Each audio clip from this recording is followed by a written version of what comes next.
Hi everyone, welcome to a video on installing the top end on this R60/2 BMW motorcycle. This one's a 1967 model. I've got the motor and transmission and the frame ready to go, and the cylinders are prepared. The pistons are prepared. The cylinders have been bored to second over size. I've installed some new stainless steel pushrod tubes, and I'm getting ready to install the pistons in the cylinders, so I'm going to walk you through that real quick. Before installing the cylinders and pistons, I've installed the cam followers in their bores, lubed them up and put them in. They're in behind this, follow on the cam. And then I've installed the pushrod tubes into the cylinder. But what I like to do is to determine the depth of the pushrod tubes. There's different ways you can do it, but I like to actually install them on the cylinder. Then I've got a little bit of electrical tape wrapped around here so it won't damage anything. But I like to actually slide the cylinder into place and get it to go into those into the seals, the pushrod tube seals, like this. And then when you see it tied up against those seals, I look and see what kind of a gap there is between the cylinder and the block.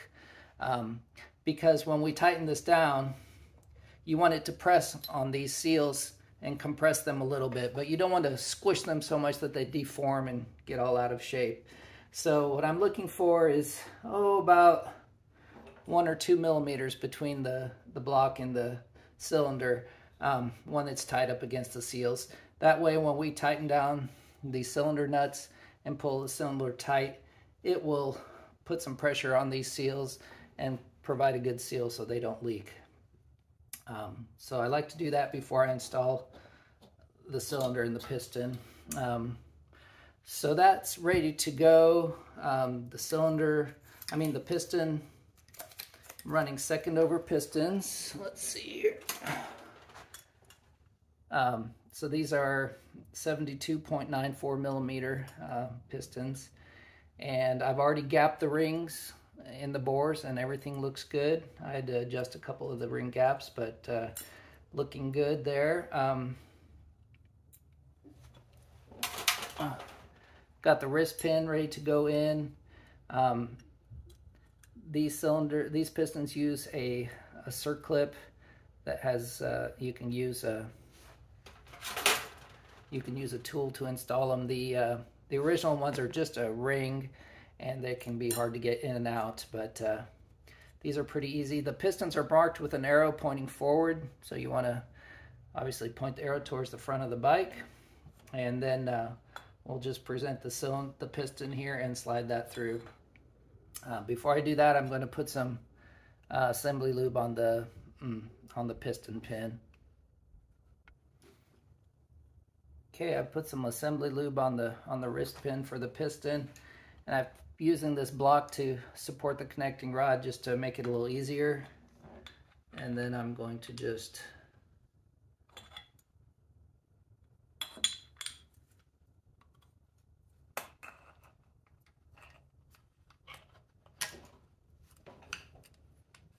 get the wrist pin and push it through the cylinder and the piston and the connecting rod. Make sure that arrow is pointing forward.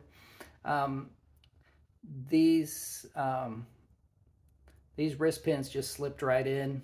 Sometimes they're a tight fit, and you'll need to heat the piston. If you just put some heat on the piston, then they should slide in. And once you've got it in there, you'll want to install the retaining clip on the other side of the piston.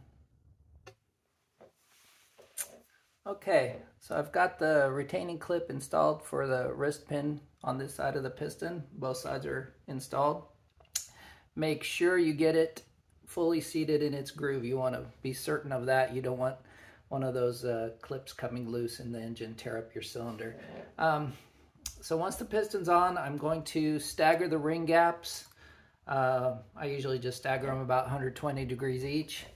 And then I'm ready to install the cylinder with its gasket I've put a gasket, aluminum gasket on here, and I've used just a thin coating of blue Hylamar on both sides of the gasket. You can probably put it on dry, but the Hylamar doesn't do any harm, and reduces the chance you'll have a leak at the base gasket there. So this is ready to go on.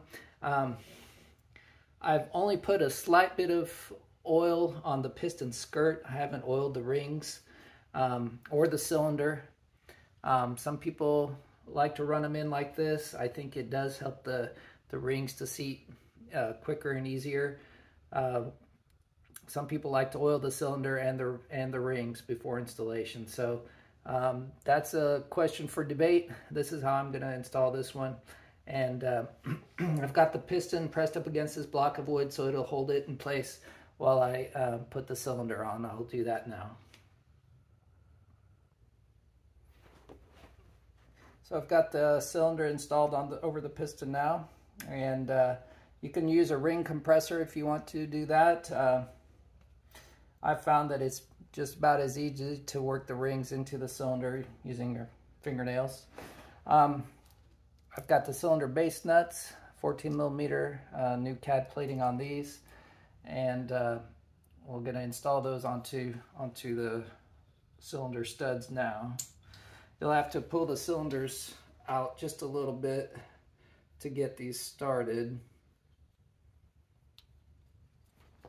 and then you can work them on by hand. I'll be tightening them down with kind of a modified 14 millimeter wrench here. I've just filed it or ground it down so it's thin, so it can slip in between there to tighten these nuts down.